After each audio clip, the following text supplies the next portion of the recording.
Bola ini terbuat dari kuningan, campuran tembaga dan seng. Awalnya, bola kuningan ini muat saat dimasukkan ke dalam ring. Diameter bola lebih kecil daripada diameter ring. Lalu, panaskan bola ini di atas kompor dengan api yang besar selama 5 menit. Ternyata setelah dipanaskan, bola kuningan tersebut bertambah diameternya, sehingga tidak bisa melewati ring. Mengapa hal ini bisa terjadi? Ya, ini terjadi karena bola mengalami pemuaian. Apakah pemuaian itu? Pemuaian panas adalah perubahan suatu benda yang bisa menjadi bertambah panjang, lebar, luas, atau berubah volumenya karena terkena panas, kalor. Pemuaian dapat terjadi pada benda padat, cair, dan gas. Pemuaian pada zat padat terbagi menjadi 3 jenis, yaitu pemuaian panjang, luas, dan volume. Pada pemuaian panjang, nilai lebar dan tebal sangat kecil dibandingkan dengan nilai panjang benda tersebut, sehingga lebar dan tebal dianggap tidak ada. Contohnya adalah kawat kecil dan kabel listrik yang memanjang ketika menerima panas. Untuk menghitung pemuaian panjang, gunakanlah persamaan berikut. Delta L adalah seberapa panjang benda bertambah akibat pemuaian, L0 adalah panjang mula-mula benda, alfa adalah koefisien muai panjang. Semakin besar nilainya maka makin cepat memuai. LT adalah panjang akhir keseluruhan benda setelah mengalami pemuaian.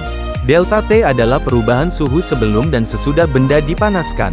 Rumus pemuaian memiliki pola yang sama untuk pemuaian panjang, luas, dan volume. Perhatikan pengerjaan soal berikut.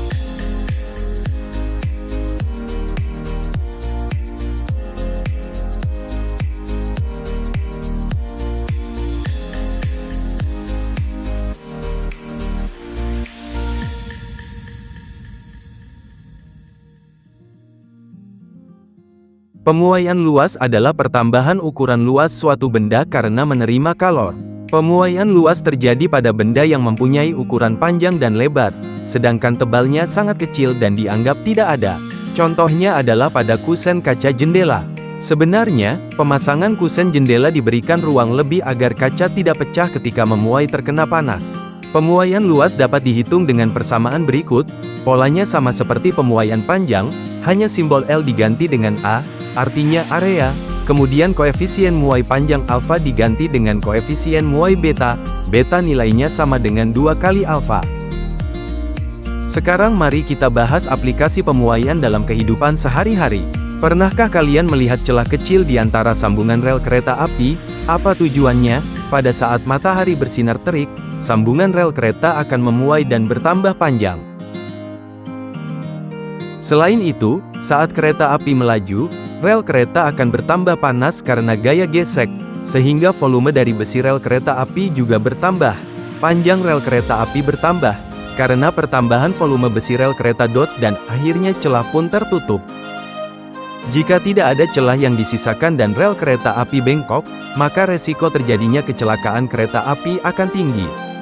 Itulah mengapa harus ada celah di antara sambungan rel kereta api.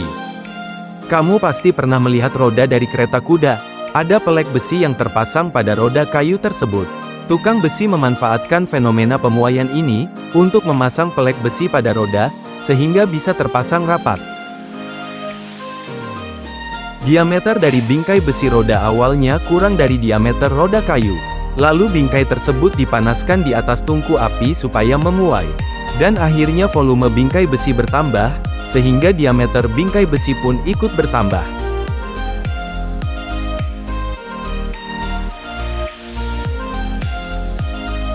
Setelah dipanaskan, bingkai besi dipasang pada roda kayu, lalu besi pun disiram air supaya menyusut dan diameter menjadi lebih kecil. Hal ini menyebabkan bingkai besi terpasang rapat pada roda kayu. Contoh peristiwa pemuaian yang lain adalah ketika kabel listrik tampak melengkung dan kendor. Hal ini disebabkan tembaga di dalam kabel memuai terkena panas matahari. Kabel memuai dan bertambah panjang, sehingga membentuk loop atau lengkungan.